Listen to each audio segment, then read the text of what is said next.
feels like a financial disaster rather than a medical problem? Think about it. In many hospitals today, instead of asking for a medical history, they ask for a financial history. Illness is already terrifying on its own, but in Lebanon, the price of treatment has become the real nightmare. This crisis did not appear overnight. For decades, public hospitals were underfunded, understaffed, and ignored, while private hospitals expanded and profited. When the economic collapse hit, millions fell into poverty, and suddenly the public system became the only option. But how can a weak system save a nation? At the end of the day, what we need is simple: a strong public healthcare system that protects every citizen, whether they have money or not. We must invest in public hospitals not as a charity, but as a national responsibility. What are the causes of the problem? Let's be honest. Lebanese people no longer fear the disease, they fear the bill they have to pay. So, how did we reach this point? First of all, the government neglect. For years, the Lebanese government prioritized private hospitals instead of public ones. Private clinics received modern rooms and advanced machines, while public hospitals were left with broken X-ray machines, limited ICU beds, and outdated equipment. As a result, the wealthy get treatment while the poor often wait, and sometimes they don't even survive. Second of all, dollarization of medicine.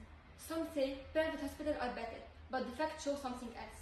Over 70% of Lebanon's medical services are now controlled by private hospitals that charge in US dollars.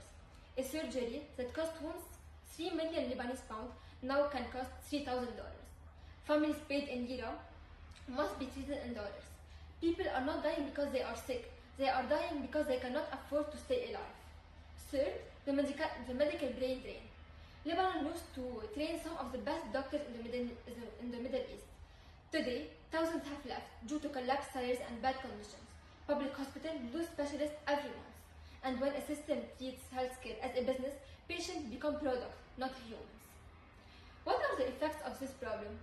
What happens when a nation's healthcare system collapses? First, people avoid hospitals. Someone with chest pain should rush to the ER. But in Lebanon, unfortunately, thousands stay home and pray that the pain goes away. Not because they are brave, but because they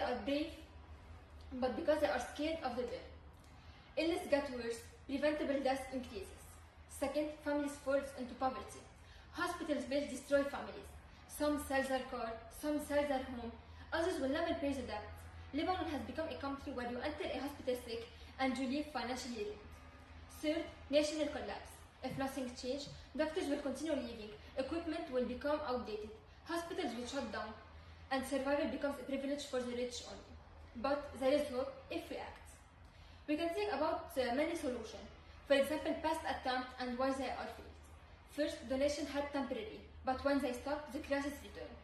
Second, the ministry tried to cover births, but private hospitals charge in dollars while the state pays in lira. Third, reforms were announced, but without funding or equipment, nothing can be changed. We can also think about future solutions and why they can actually work. We can invest in public hospitals, imagine clean rooms, modern labs, trained doctors, affordable prices. This is not impossible. It requires real funding, not charity. We can also think about regulating the medical prices. One national pricing law could protect families from bankruptcy. We can also think about keeping the doctors in Lebanon. We can give them fair salaries, professional development, and stability will stop the brain drain. Some recommendation actions: healthcare must be treated like electricity and water, a right, not a luxury. Lebanon needs a national plan to modernize public hospitals, transparency in spending, pressure from citizens for real change. You can also tell me that private hospitals are better, so we don't need public ones. False, they are not better. They are not better. According to the AUBMC, when public hospitals receive proper investment, they reach the same level as private ones. Public hospitals are a waste of money. No, they are not. Not a successful country on earth functions without them. WHO shows nations with strong public health care have higher life expectancy and lower poverty. You can also add that international aid will fix the problem. Not at all, because the aid is temporary. A strong public system is permanent.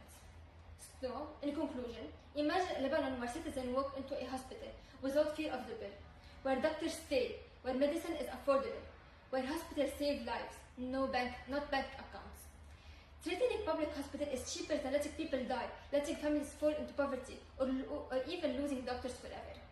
So now, you can ask yourself, do we want a country where only the rich survive? If not, the solution is clear. invest in public hospital, regulate prices, support medical workers. If not now, when? If not us, who? Healthcare must be a right, not a privilege. Thank you.